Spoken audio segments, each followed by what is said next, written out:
Apa kabar semuanya?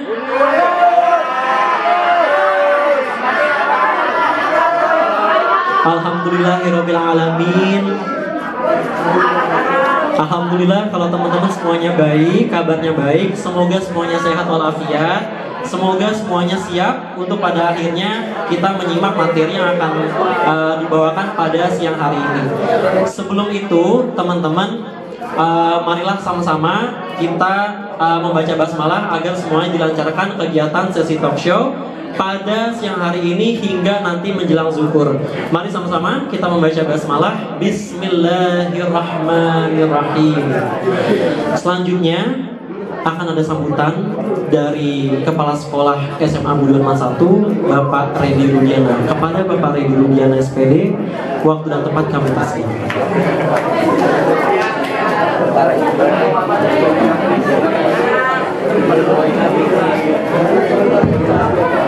Bismillahirrahmanirrahim.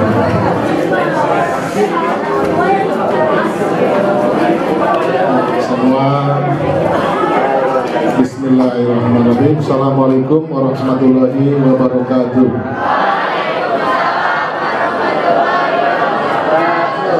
Assalamualaikum warahmatullahi wabarakatuh.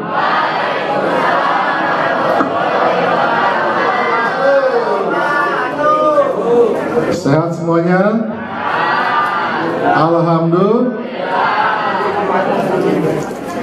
Siapa yang menyehatkan? Allah. Siapa yang menyelamatkan? Allah. Siapa yang memberikan rezeki? La ilaha illallah. Salam dan salam kita junjungkan kepada Nabi besar kita, besar Muhammad sallallahu alaihi wasallam. Saya hormati Bapak Ibu guru, Julian, dan juga anak-anakku sekalian Bapak banggakan.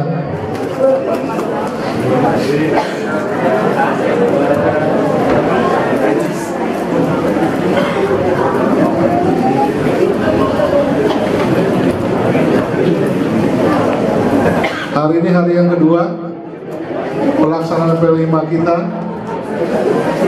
dan hari yang kedua tidak kalah menariknya dengan pelaksanaan hari pertama. Hari ini kita akan kedatangan tamu juga, bayangkan anggota DPRD ya, DKI Jakarta, luar biasa. Jadi tamu-tamu yang didatangkan oleh SMA Budi Warman 1 betul-betul pelakunya, pelaksananya ya, sehingga kalian bisa mendapatkan ilmunya langsung dari sumbernya ya.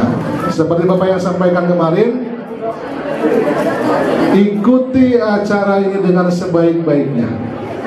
Kelas 11 belakang, perhatikan suaranya. Ikuti acara ini dengan sebaik-baiknya.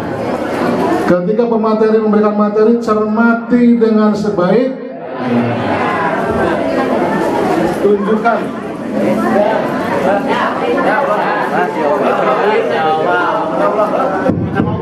Tunjukkan kepada tamu-tamu yang datang, perhatikan, kalian belajar yang terdidik.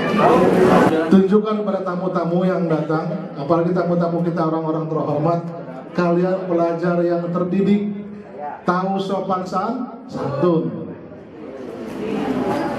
Apa yang harus dilakukan pertama tadi? Tutup saluran mulutnya dulu ketika orang berbicara. Adabnya ketika ada orang berbicara, tutup satu saluran, dua buka saluran, telinga kanan dan telinga kiri. Si ini masih fokus nih, Budi Warman 1, SMA Budi Warman 1. Ya, terima kasih sebelumnya. Alhamdulillah hari ini bisa bertemu adik-adik semua.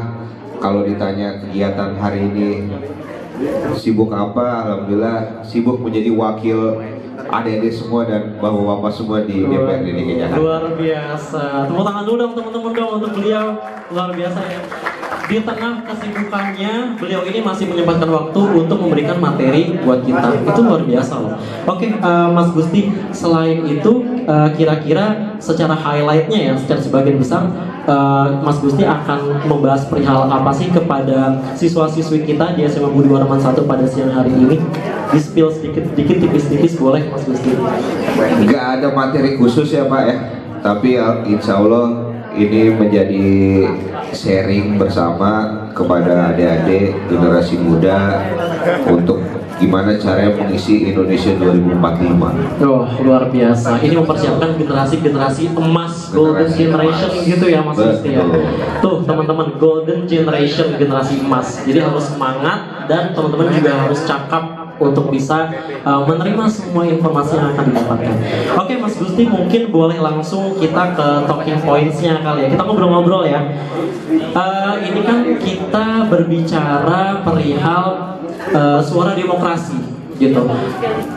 Demokrasi ini kan sebenarnya memang erat sekali gitu ya kaitannya bagaimana satu garis besar, satu linearitas dengan apa yang dinamakan rakyat dan juga pemerintah.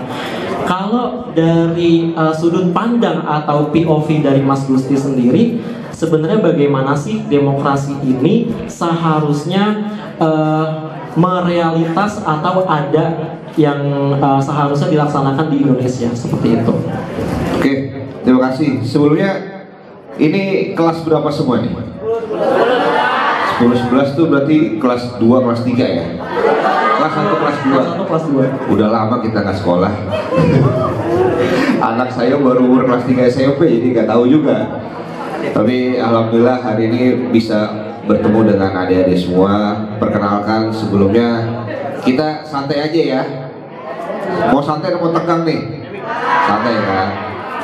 Perkenalkan sebelumnya, nama saya Raden Gusti Arif Yulifan. Panjang ya? Siapa coba? Masih ingat gak? Nah, tapi biasa sehari-hari dipanggil Gusti. Kenapa? Jadi Alhamdulillah hari ini saya ditugaskan, diamanahkan menjadi anggota DPRD DKI Jakarta, di mana kalau untuk menuju ke sana itu melalui jalur partai politik. Jadi hari ini berbicara demokrasi di Indonesia, kalau adik-adik pengen punya passion, punya cita-cita di politik, harus bergabung di partai politik. Karena kalau untuk menjadi anggota DPRD, menjadi anggota DPR RI, itu nggak bisa ujuk-ujuk mendaftar melamar ke DPRD, beda. Tapi kita ini sebagai perwakilan masyarakat. Sudah tahu belum DPRD fungsinya apa? Ada yang tahu? Ada yang tahu nggak? Hah? Belum tahu? Tahu fungsi dari DPRD itu apa? Ada yang tahu tunjuk tangan dapat hadiah? Ayo. Yang tahu tunjuk tangan dapat hadiah, guys, dapat hadiah. Tahu nggak? Yang tahu tunjuk tangan, ayo. Yang tahu langsung tunjuk tangan, dapat hadiah. Masa nggak ada yang tahu? Gak ada yang tahu ya? Oke. Jadi demokrasi udah. Nah, demokrasi sendiri udah tahu belum apa arti? Udah. Apa demokrasi? Coba satu dua orang coba. Apa arti demokrasi? Apa? Kekuasaan ada di tangan rakyat. Terus apa lagi? Apa? Nah, udah. Jadi demokrasi itu mungkin sebetulnya benar, kekuasaan ada di tangan rakyat. Politik sendiri itu tahu apa? Ada tahu nggak politik? Nggak ada tahu. Jadi konsep simpelnya politik itu kan bagaimana kita mencapai tujuan, cara untuk mencapai tujuan, simpel ya. Nah, untuk berdemokrasi yang baik itu seperti apa? Tadi, kekuasaan ada di tangan rakyat. Tapi itu kan kita bicara teoristis. Tapi kehidupan nyata nggak semuanya berdasarkan teori seperti itu. Hari ini kalau adik-adik nanti berkeinginan menjadi seorang politikus, harus siap mental, siap finansial. Kenapa? Karena di politik untuk kalah ya, bukan untuk menang, itu butuh biaya tinggi. Kenapa? Karena demokrasi di Indonesia masih demokrasi yang terbuka. Kalau sudah demokrasi terbuka, artinya ya kita siapapun boleh ikut berkontestasi di politik. Jadi kemarin sudah tahu kan ikut pemilu legislatif, mungkin belum pada memilih tapi ya, udah ada memilih belum ya? Udah ada? Yang 17 tahun udah ada? Hah? Belum kayaknya. Kelas 2 udah 17 tahun ya? Ada yang 17 tahun, udah 17 tahun. Ada 17 tahun? KTP? Belum kan? Belum.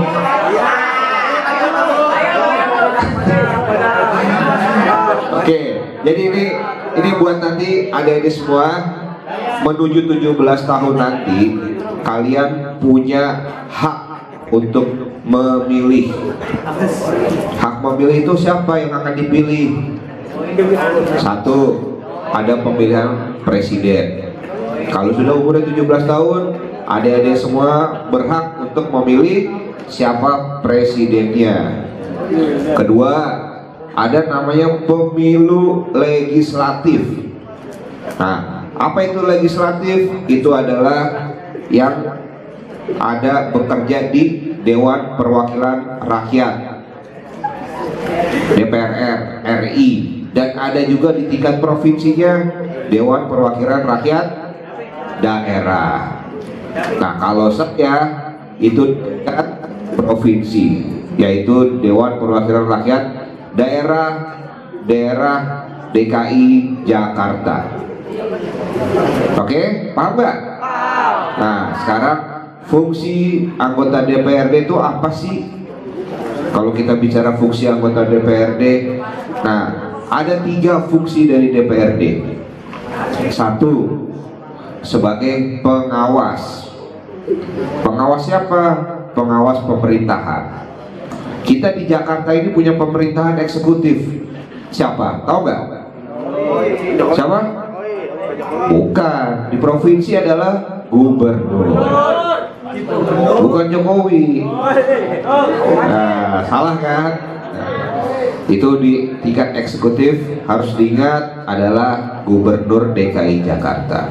Kalau di tingkat Republik Indonesianya, tingkat nasionalnya baru Presiden Republik Indonesia. Nah, tugas kedua apa? Fungsi kedua itu adalah sebagai apa? Pembuat kebijakan. Apa itu kebijakan? Ada yang tahu nggak kebijakan? Nggak ada tahu. Jadi kebijakan itu contohnya, misalkan adik-adik kalau buang sampah sembarangan akan didenda. Itu contoh kecil kebijakan yang diberlakukan. Itu contohnya. Apalagi coba kalau bicara kebijakan, misalkan kalau kita bicara di pendidikan, kebijakannya hari ini nggak ada lagi ujian nasional. Nah, itu kebijakan. Nah, itu siapa yang membuat? Salah satunya pemerintah eksekutif bersama legislatif. Karena kalau tidak disahkan oleh legislatif, nggak bisa berjalan itu kebijakan. Jadi membuat kebijakan dan undang-undang. Nah, undang-undang yang ada di Provinsi DKI Jakarta itu banyak. Nah, itu salah satu fungsi dari anggota DPRD. Yang ketiga yang paling penting, membuat anggaran. Nah, ini kalau bicara anggaran semua udah tahu lah, bicaranya mengenai duit. Kan? Mau duit? Kerja. Jadi tiga fungsi dari DPRD sudah tahu ya, sudah paham ya. Satu, sebagai pengawas pemerintah eksekutif. Kedua, sebagai pembuat undang-undang dan kebijakan.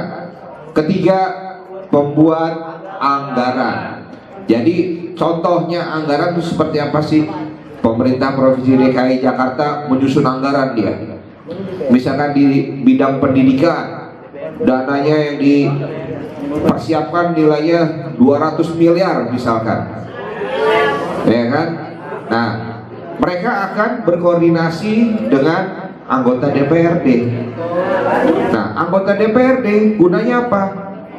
Kita kritisi 200 miliar ini untuk apa aja? Tolong sampaikan. Buat ini, buat ini, buat ini. Kalau menurut kita itu tidak sesuai dengan kebijakan dan tidak sesuai dengan peruntukannya, itu bisa kita tolak, bisa kita hilangkan, hapus. Ini tidak ada keberpihakan kepada masyarakat bawah misalkan. Nah, itu 3 fungsi utama dari seorang anggota DPRD. Nah, sekarang adik-adik ada yang mau jadi anggota DPRD nggak nih ke depan? Ada? Mau jadi anggota dewan? Woi, mau jadi pejabat negara nih ya? Kalau jadi pejabat negara nggak boleh bandel-bandel loh nanti. Oh, nggak bandel ya? Jadi gitu Pak. Jadi 3 fungsi utama anggota DPRD. Poin pentingnya adalah sebagai pengawas, monitoring, sebagai pembuat undang-undang, dan ketiga adalah sebagai pembuat anggaran. Nah, kalau bicara demokrasi Indonesia, ini adalah demokrasi terbuka. Jadi siapapun kita, mau rakyat kecil, mau rakyat menengah, mau rakyat atas, bebas untuk berkontestasi untuk di demokrasi Indonesia. Syaratnya cuma satu, harus masuk menjadi anggota partai politik. Karena saat ini untuk sebagai kendaraan menuju ke arah politik itu masih ada di jalur partai politik. Jadi mudah-mudahan adik-adik mengerti bagaimana demokrasi di Jakarta, di Indonesia ini terbuka buat siapa aja. Jadi siapapun yang mau jadi pejabat negara, mau jadi menteri, cita-citanya silakan benar-benar aktif berorganisasi dan aktif di partai politik. Gitu Pak.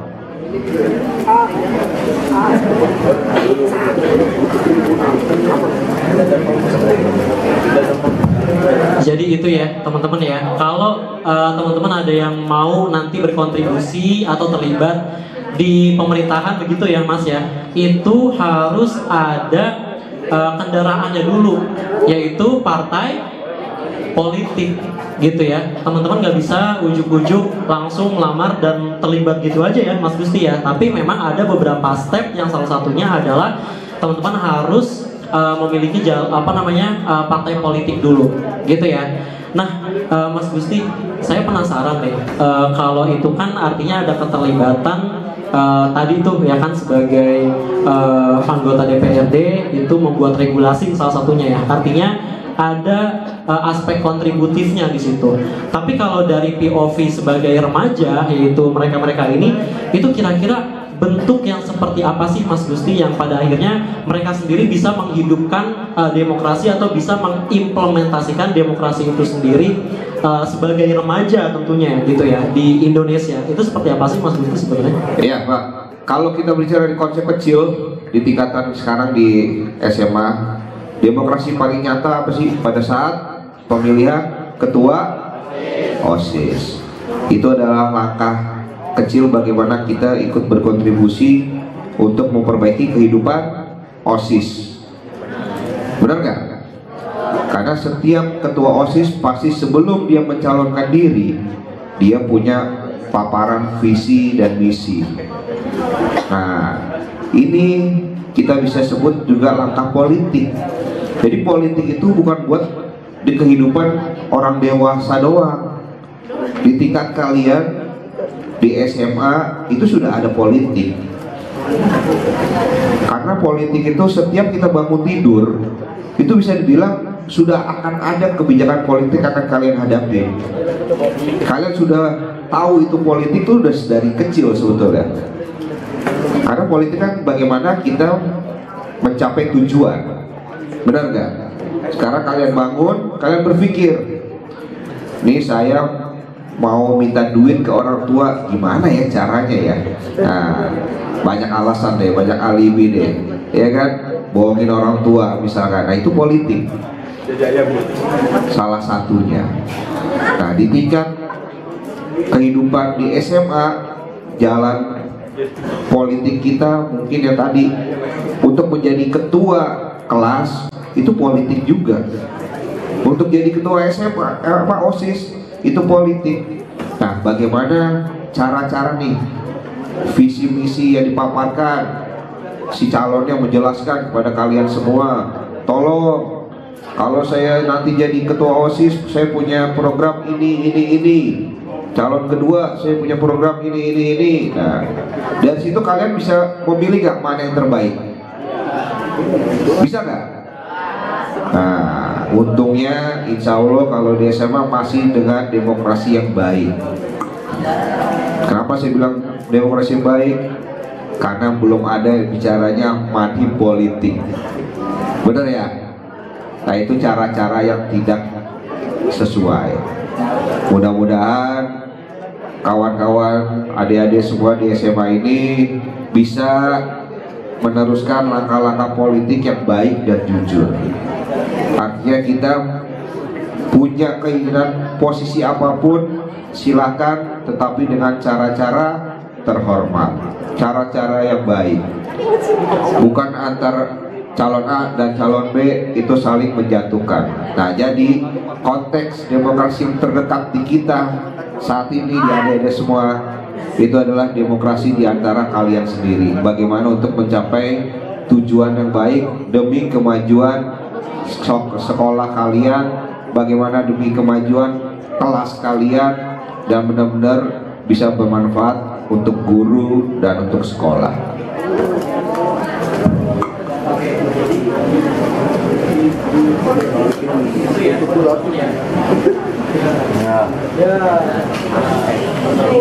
Seperti itu bentuk partisipasi politik yang teman-teman bisa lakukan sebagai seorang siswa kelas 10, kelas 11, kelas 12. Salah satunya adalah dengan bagaimana teman-teman memilih seorang ketua OSIS gitu ya Mas ya. Itu adalah bentuk kecilnya gitu. Nah, selanjutnya Mas Gusti, ini Gen Z ini kan sangat erat kaitannya dengan iptek sebenarnya, teknologi gitu. Teman-teman pasti nggak asing dengan yang namanya TikTok, ya kan, Instagram gitu. Semua platform sosial media itu pasti mereka punya.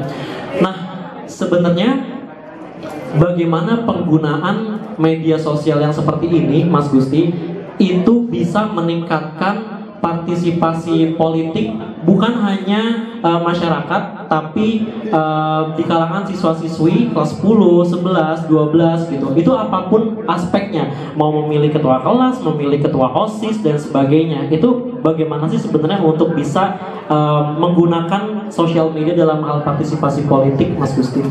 Ya, sekarang memang zamannya udah zaman media sosial, udah zaman teknologi ya. Pasti sini semua punya TikTok, punya Instagram kan? Punya semua, main TikTok. Nah, media sosial kalau saya bilang memang udah sebagai tempat media berkreasi, sudah tepat banget. Tapi kembali lagi, kita harus bisa menggunakan dengan cara-cara yang baik dan benar, harus bijak. Kita menuju Indonesia 2045 ini benar-benar kita ditantang untuk bagaimana kita bisa terlibat dengan eranya digital, eranya teknologi. Jadi hari ini sebagai tim pemenangan calon gubernur juga, bagaimana kita harus mempunyai ide kreatif. Apa yang kita gunakan? Media sosial. Karena dengan media sosial itu kita bisa menjelajah sampai tingkat paling kecil. Orang yang tidak bisa kita sentuh secara langsung, kita tidak bisa berinteraksi secara langsung, alhamdulillah dengan adanya media sosial ini menjadi perantara antara seseorang yang tidak saling kenal. Kembali lagi, kalau bicara tujuannya harus seperti apa, tetap media sosial untuk tujuan yang baik dan benar. Kita boleh berkreasi di situ. Malah sekarang sudah banyak berubah juga Pak. yang punya cita-cita jadi selebgram, punya cita-cita jadi konten kreator, YouTuber. Itu hal yang baik, karena passion kita nggak ada yang tahu, hobi kita nggak ada yang tahu. Selagi hobi kita bisa dimaksimalkan dengan baik, insya Allah itu menjadi peluang adik-adik semua untuk bisa berkarya dan mungkin insya Allah mendapatkan rezeki dari hal yang adik-adik lakukan di media sosial. Kembali lagi, bijak atau tidaknya itu kembali ke karakter adik-adik semua. Bagaimana adik-adik menggunakan media sosialnya. Kalau cuma untuk membuli, untuk men-share kegiatan-kegiatan yang mungkin negatif, itu salah satu perilaku yang kurang baik. Media sosial ini udah baik, kalau tidak dipergunakan dengan baik, alangkah sayangnya kita untuk menggunakan teknologi dengan cara yang salah. Mudah-mudahan media sosial yang ada di hari ini, yang ada dibuat, itu konten-kontennya benar-benar konten yang bersifat edukasi, yang fun, ceria, yang tidak dibuat untuk saling menjelekan lah. Tempatnya curhat boleh, tapi bukan tempat saling menjelekan, gitu Pak. Jadi sebenarnya penggunaan media sosial ini cukup besar untuk pada akhirnya bisa meningkatkan partisipasi politik. Tapi lagi-lagi teman-teman yang punya Instagram, yang punya sosmed itu jangan sampai digunakan untuk bullying gitu ya, untuk hate speech gitu ya Mas Gusti ya, untuk penggunaan yang pada akhirnya tuh negatif gitu. Nah teman-teman tuh juga harus aware soal itu. Nah berkaitan dengan pertanyaan yang tadi ya Mas Gusti ya, itu kan penggunaan sosial media terkadang ada tuh saya dengar beberapa cerita gitu ya dari entah kelas 10, 11, 12 gitu. Padahal saya tuh sebenarnya punya sosmed, saya tuh sebenarnya ingin aktif berpolitik juga, bersuara gitu. Tapi entah mengapa terkadang gitu ya Mas Gusti ya, itu dari mereka bilang, kayaknya saya tuh percuma gitu pada pakai sosmed ya. Saya bersuara, memberikan aspirasi, tapi aspirasi ini bisa dibilang tidak cukup didengar gitu Mas Gustina. Itu sebenarnya bagaimana sih menanggapi hal-hal yang mungkin dari mereka sudah ada semangat dan ambisi secara politik walaupun baru menyampaikan aspirasi gitu ya, tapi pada akhirnya semangatnya turun karena bisa dibilang kurang didengar oleh para pejabat pemerintahan. Nah itu seperti apa sih Mas Gusti sebenarnya? Oke, ini udah punya TikTok, punya Instagram, punya. Coba follow dulu. Coba di TikTok Gusti Arief. Coba apa? Fallback nanti di TikTok, fallback tar. Benar. Auto di fallback sama Mas Gusti itu coba. Makanya jadi follow dulu. Jadi kalau mau follow di TikTok itu Gusti Arief. Oke? TikTok Gusti Arief. Kalau di Instagram ya. Nah, kalau di Instagram Raden Gusti Arief .official. Kalau Instagram apa? Raden Gusti Arief .official. Nah, itu media sosial saya. Alhamdulillah saya bisa hadir hari ini itu lewat Bu Yuli. Nah itu lewat apa? Lewat Instagram. Beliau ngechat saya lewat direct message DM. Pak Gusti izin akan ada kegiatan, bisa nggak hadir sebagai narsum? Artinya apa? Kita sekarang sudah menjadi pejabat negara. Kita sudah menjadi pelayan masyarakat Jakarta. Pelayan masyarakat Jakarta itu siapa aja? Ya termasuk adik-adik semua. Ini calon-calon pemilih pemula ini. Adik-adik ke depan akan mempunyai hak pilih yang sama dengan Bapak Ibu guru di sini. Jadi suara adik-adik satu suara itu menentukan langkah bangsa ke depan.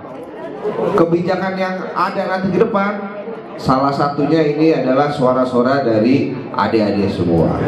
Jadi bagaimana kita mempergunakan media sosial? Kalau saya itu sebagai media saya untuk berpartisipasi kepada masyarakat.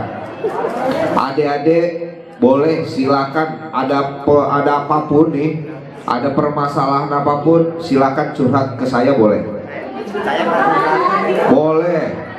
Mau curhat percintaan boleh, ya kan? Mau curhat lapangan pekerjaan, insya Allah boleh. Mau curhat pendidikan, insya Allah boleh. Jadi media sosial itu saya gunakan untuk berinteraksi dengan konstituen saya. Bukan hanya sekedar konstituen, tapi kalau saya sudah di anggota DPRD, saya melayani masyarakat Jakarta secara keseluruhan, bukan hanya di dapil saya. Nah, akhirnya bisa lihat nanti juga apa aktivitas seorang anggota DPRD sih, bisa lihat tuh. Jadi kalau di Dewan, di DPRD itu ngapain aja sih. Nah, insya Allah saya akan men-share kegiatan-kegiatan itu di media sosial saya. Kenapa? Mudah-mudahan adik-adik yang belum mengerti politik bisa mengerti. Adik-adik yang belum, mungkin cita-citanya belum di politik, mungkin akhirnya nanti jadi pengen. Ya, artinya media sosial itu selagi kita amplifier untuk kebaikan, mudah-mudahan bisa ada dampaknya kepada followers kita. Dan harapannya apa? Adik-adik bisa ikut mencontoh bagaimana saya, Dek, bukan orang siapa-siapa mungkin. Kita bukan anak presiden, benar nggak? Saya dulunya sama seperti adik-adik semua nih.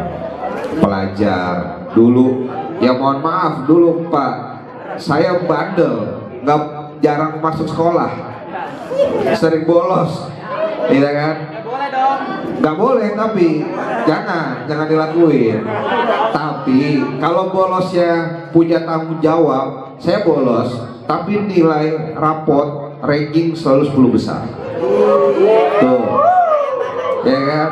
Boleh bolos tapi ada tanggung jawabnya tetap. Boleh bandel tapi bandel yang bertanggung jawab. Nah, utamanya kalau saya boleh pesan, adik-adik yang sekolah hari ini jangan cuma sekolah datang untuk belajar, tapi kalian harus mulai dari kelas 2, kelas 1 harus tahu apa itu organisasi. Organisasi terkecil di kalangan adik-adik semua apa sih? OSIS. Kalau bisa bergabung semua ke OSIS. Kenapa? Karena dari organisasi adik-adik diajarin bagaimana caranya berinteraksi, bagaimana caranya berkolaborasi, bekerja sama, dan bagaimana caranya untuk sama-sama memajukan organisasi. Benar nggak? Benar nggak? Ayo.